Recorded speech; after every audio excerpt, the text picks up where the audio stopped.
जब matches crunch situation में हो, उसके बाद भी आप बेफिक्र होकर रस्ट मोड में हो, तो आप सपना देख रहे हैं। और अगर ये हकीकत है जो कि किसी दौर में हुआ करती थी, तो वो तभी पॉसिबल है जब आपके पास कप्तान विराट कोहली जैसा हो और कोच रवि शास्त्री जैसा। यानी कि आपके नाम के उलट जब दुनिया आपकी कोचिंग काबिलियत पर तंज कस रही हो, आपके कप्तान को ओवररेटेड बता रही हो, उस क्रिटिकल लम्हे में आप एक बेफिटिंग रिप्लाई देते हुए कहते हैं, हम 71 सालों बाद आज जीते हैं, सो सैल्यूट माय कैप्टन। ये एक लाइन ही कोच और कैप्टन का डीएनए समझा देती है, जो है मर्सीलेस इंटेंशन। कोई सेफ्टी नेट नहीं, बस रिजल्ट चाहिए। ये वो एक ख्वाब होता है जो हर क्रिकेट टीम देखना चाहती है कि उसके कप्तान और कोच दोनों एक ही धुन में चल रहे हो और टीम लगभग इनविंसिबल बन जाए। यही कुछ दौर इंडियन टीम ने भी देखा, जिसके ड्राइवर थे विराट कोहली तो को ड्राइवर थे रवि शास्त्री। जैसे लॉर्ड्स साल 2018, आसमान पर काले बादल छाए हुए थे, पिच हरी भरी थी और इंडियन फैंस के दिल में वही पुराना डर, इंग्लैंड के टूट, मतलब दिल टूटने वाली कहानी। लेकिन इस बार कुछ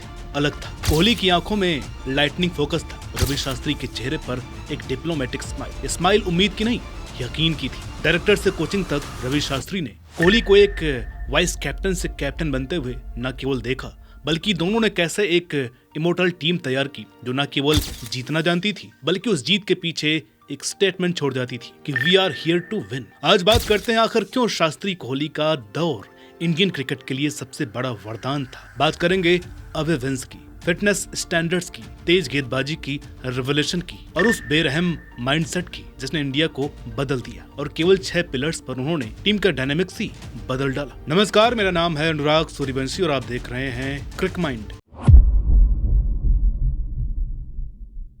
आप सोच के देखिए कि शास्त्री कोहली से पहले इंडियन क्रिकेट किस हालात में था। हम बात कर रहे हैं एक ऐसी टीम की जिसने 1967 से 1999 के बीच सिर्फ 5 अबे टेस्ट सीरीज जीती थी। जी हाँ, पूरे 32 साल में सिर्फ 5 सीरीज। एक ऐसी टीम जो एडिलेड में 36 पर ऑल आउट हो जाती है और उसे नॉर्मल बात मान लेती है। एक ऐसी टीम जिस पर ये ठप्पा लग गया था, घर पर शेर बाहर ढेर। नंबर्स भी इनजस्टिस करते थे। कोहली की कप्तानी से पहले इंडिया ने इंडिपेंडेंस के बाद से सिर्फ 38 टेस्ट अवे जीते थे, सिर्फ 38, और ये जीते भी दशकों में आई हुई थी। लेकिन असली दिक्कत सिर्फ हार की नहीं थी, माइंडसेट की थी। इंडिया जब बाहर खेलता तो बस कंपीट करने की सोच लेकर जाता, डोमिनेट करने की नहीं। फिटनेस स्टैंडर्ड उतने हाई नहीं थे, फास्ट बॉलिंग में लगातार कमी रहती और इंग्लैंड, ऑस्ट्रेलिया या साउथ अफ्रीका में जीतना तो बस एक सपना लगता था। यहीं से असली कहानी शुरू होती है, दो ऐसे इंसानों के साथ जिन्होंने इस औसत दर्जे को कभी एक्सेप्ट नहीं किया। शास्त्री कोहली का दौर इंडियन क्रिकेट के इतिहास का सबसे बड़ा ट्रांसफॉर्मेशन था, क्योंकि उन्होंने मर्सीलेस इरादे को स्ट्रक्चरल रिफॉर्म्स के साथ जोड़कर इंडिया को हर कंडीशन में लगातार कंपीट करने वाला बना दिया। वैसे तो उन्होंने कई अहम फैसले लिए जो मैदान में उतरने से पहले ही टीम के लिए एब्सोल्यूट हाई का काम करते थे। लेकिन हमने इस पूरी रेवोल्यूशन को 6 पिलर्स में डिवाइड किया है ताकि एक अच्छी अंडरस्टैंडिंग डेवलप हो सके दर्शकों के लिए। Pillar 1, mindset shift. यो टेस्ट पास करो तो खेलो, वरना बाहर बैठो। ये कहीं नहीं जा रहा। ये रवि शास्त्री के महज अल्फाज नहीं थे, ये एवरेस्ट से एक्सीलेंस की तरफ बढ़ता एक कदम था। लेकिन माइंडसेट शिफ्ट सिर्फ फिटनेस टेस्ट तक सीमित नहीं था। कोहली एक ऐसी इंटेंसिटी लेकर आए जो पागलपन जैसी लगती थी। फील्डिंग कोच आर श्रीधर ने इसे बेहतरीन तरीके से समझाया था कि फील्ड के बाहर कोहली एक रिलैक्स्ड और कूल इंसान है, लेकिन फील्ड पर वो बीस्ट बन जाते हैं। याद है 2021 का लॉर्ड्स टेस्ट, जब इंडिया को आखिरी दिन इंग्लैंड को आउट करना था, तब कोहली ने टीम को सिर्फ 2 शब्द कहे, अनलीश हेल। और यहाँ शास्त्री का सपोर्ट अहम था। उन्होंने साफ कहा था, मैंने उसी इंसान को चुना था जो टीम को लीड करेगा और मैं चाहता था कि वही टीम को लीड करे। इस म्यूचुअल ट्रस्ट ने एक अटूट नींव तैयार कर दी। नतीजा क्या हुआ? इंडिया ने ड्रॉ खेलने की सोच छोड़ दी। अब टीम सिर्फ रिजल्ट चाहती थी। अटैकिंग फील्ड प्लेसमेंट्स नॉर्मल हो गए, बोल्ड डिक्लेरेशंस रूटीन बन गए और अचानक सामने वाली टीम को सिर्फ 11 इंडियन नहीं बल्कि 11 वॉरियर्स का सामना करना पड़ता था जो खुद को सच में बेहतर मानते थे। Pillar 2, fitness revolution. अब बात करते हैं उस रेवोल्यूशन की जिसने सब कुछ बदल दिया, यो टेस्ट। शास्त्री कोहली से पहले इंडियन क्रिकेट की फिटनेस अप्रोच सीधी कहें तो एवरेज थी। खिलाड़ी आते, अपना नेचुरल गेम खेलते और बस किस्मत पर छोड़ देते। लेकिन इन दोनों को एक बेसिक सच्चाई समझ में थी कि अगर वर्ल्ड क्रिकेट में डोमिनेट करना है तो फिजिकल फिटनेस को तवज्जो देनी होगी। इसलिए यो टेस्ट कंपलसरी बना दिया गया। बेंचमार्क रखा गया 16.1। अगर कोई उसे पार नहीं कर पाया तो खेलना भूल जाओ, चाहे कितने भी बड़े क्यों ना हो। युवराज सिंह, सुरेश रैना, अंबाती रायडू जैसे स्टार खिलाड़ी जो टेस्ट पास नहीं कर पाए, टीम से बाहर कर दिए गए। लेकिन असली जादू यहाँ था कि कोहली खुद आगे से लीड कर रहे थे। जब तुम्हारा कप्तान खुद टीम का सबसे फिट इंसान हो, जब वो डाइट और ट्रेनिंग को लेकर ऑब्सेस्ड हो, तो पूरी टीम का कल्चर ही बदल जाता है। यहीं पर शास्त्री कोहली का असली जीनियस सामने आया। इन्होंने इंडिया का पहला असली पेस बैटरी तैयार किया, खासकर अवे कंडीशंस के लिए। 2018-19 की ऑस्ट्रेलिया सीरीज में इंडिया की जीत पूरी तरीके से पेस बॉलिंग पर टिकी थी। जसप्रीत बुमराह ने उस सीरीज में 21 विकेट लिए। मोहम्मद शमी, ईशांत शर्मा, उमेश यादव ने सपोर्ट दिया। पहली बार ऐसा हुआ कि इंडिया स्पिन पर नहीं बल्कि प्योर और आक्रामक पेस पर भरोसा कर रहा था और उसी से मैच जीत रहा था। 2020-21 की ऑस्ट्रेलिया सीरीज तो और भी गजब थी। कोहली ज्यादातर सीरीज में मौजूद नहीं थे, लेकिन फास्ट बॉलर्स ने ही नॉकआउट पंच दिए। और 2021 का वो यादगार लॉर्ड्स टेस्ट, बुमराह, शमी, ईशांत ने इंग्लैंड को दूसरी पारी में 120 पर समेट दिया था। ये सब कुछ तुक्के से नहीं हुआ था, बल्कि शास्त्री और कोहली ने एक ऐसा इकोसिस्टम बनाया जहां तेज गेंदबाज खुद को वैल्यूड, बैग्ड और डेवलप्ड महसूस करते थे। उन्हें पता था कि अगर सेना देशों में जीतना है तो ऐसे गेंदबाज चाहिए जो वहाँ की कंडीशंस को घर वालों से भी बेहतर इस्तेमाल कर सके। नंबर्स झूठ नहीं बोलते। इनकी पार्टनरशिप में इंडिया ने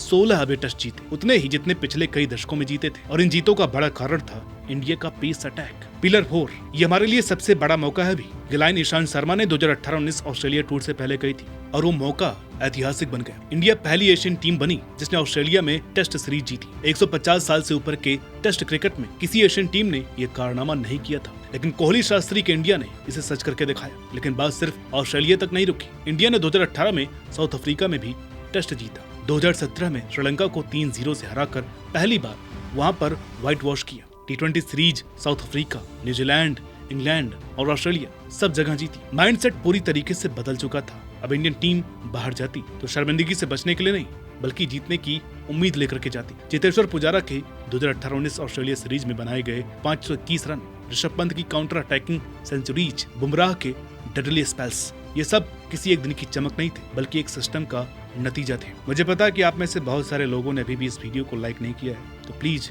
वीडियो को लाइक करते जाइए। पिलर 5 शास्त्री कोहली के दौर का सबसे अंडररेटेड पहलू था उनका टीम सिलेक्शन और रोल क्लैरिटी का अप्रोच। इन्होंने हॉर्सेस फॉर कोर्सेज अप्रोच को अपनाया, मतलब अलग कंडीशंस, अलग टीम कॉम्बिनेशंस। और हाँ, ये लोग कठिन फैसले लेने से डरते नहीं थे, चाहे किसी सीनियर खिलाड़ी को बाहर करना हो या किसी नए चेहरे को प्रमोट करना। और एक बार फैसला ले लिया तो उसे पूरी तरीके से बैक करते थे। 2020-21 ऑस्ट्रेलिया टूर को जब कोहली सीरीज का ज्यादातर हिस्सा मिस कर गए, तब भी टीम ने सीरीज जीती।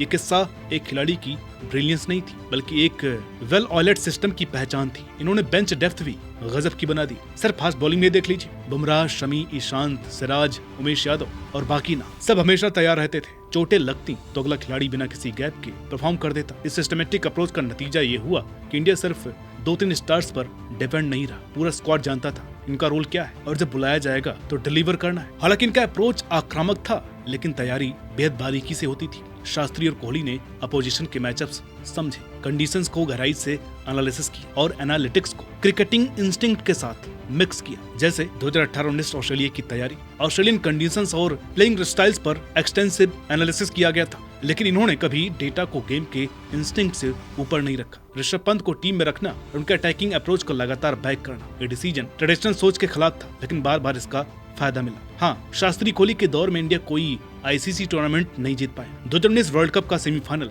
जहां इंडिया को न्यूजीलैंड से हार मिली, 2021 वर्ल्ड टेस्ट चैंपियनशिप फाइनल फिर से न्यूजीलैंड के हाथों हार, और 2021 का T20 वर्ल्ड कप जिसमें इंडिया जल्दी बाहर हो गई। ये सब चुभने वाली हारें थी। क्रिटिक्स का लॉजिक है कि बायलैटरल सीरीज जीत आईसीसी ट्रॉफीज की बराबरी नहीं कर सकती। खुद शास्त्री ने भी कहा था, अगर कुछ कमी रह गई है तो ये कि हम थोड़े अनलकी रहे। हमें आईसीसी ट्रॉफी जीतनी चाहिए थी, टीम उसके काबिल थी, लेकिन कॉन्टेक्स्ट भी समझना होगा। टूर्नामेंट क्रिकेट में किस्मत का एक फैक्टर बहुत बड़ा होता है। एक खराब दिन, टॉस का फैसला या कोई मार्जिनल एम्पायरिंग डिसीजन सालों की तैयारी को बिगाड़ सकता है। जो शास्त्री और कोहली ने बनाया वो था लगातार एक्सीलेंस हर फॉर्मेट और कंडीशन में। इन्होंने एक कल्चर और आइडेंटिटी गढ़ी जो किसी एक टूर्नामेंट से कहीं ऊपर थी, और उसी की नींव आज भी इंडियन क्रिकेट को फायदा दे रही है। दोस्तों, शास्त्री कोहली पार्टनरशिप की असली कीमत ट्रॉफी से नहीं बल्कि उस स्टैंडर्ड्स और उस बिलीफ सिस्टम से मापी जाएगी जो इन्होंने सेट किया। आज की इंडियन टीम इंग्लैंड, ऑस्ट्रेलिया और साउथ अफ्रीका में जीतने के लिए उम्मीद लेकर के उतरती है। ये उम्मीद इसलिए है क्योंकि शास्त्री और कोहली ने साबित किया था कि ये मुमकिन है। जो फिटनेस फर्स्ट कल्चर इन्होंने बनाया वो अब नॉन नेगोशिएबल है। आने वाली हर इंडियन टीम फिजिकल कंडीशनिंग को प्रायोरिटी देगी, क्योंकि इन दोनों ने इसे जरूरी बना दिया। आज इंडिया के पास जो तेज गेंदबाजों की गहराई है, उसकी पाइपलाइन भी उसी दौर में बनी थी। और सबसे बड़ा बदलाव ये है कि इन्होंने इंडिया का ओवरसीज अप्रोच बदल दिया। पिछली जनरेशन बाहर जाती थी कम्पीट करने के लिए, आज और कल की जनरेशन बाहर जाएगी डोमिनेट करने के लिए। अब आप बताइए, इस शानदार जर्नी का आपका फेवरेट मोमेंट कौन सा रहा है, नीचे कमेंट करके जरूर बताइएगा और प्लीज वीडियो को लाइक जरूर कर दीजिएगा।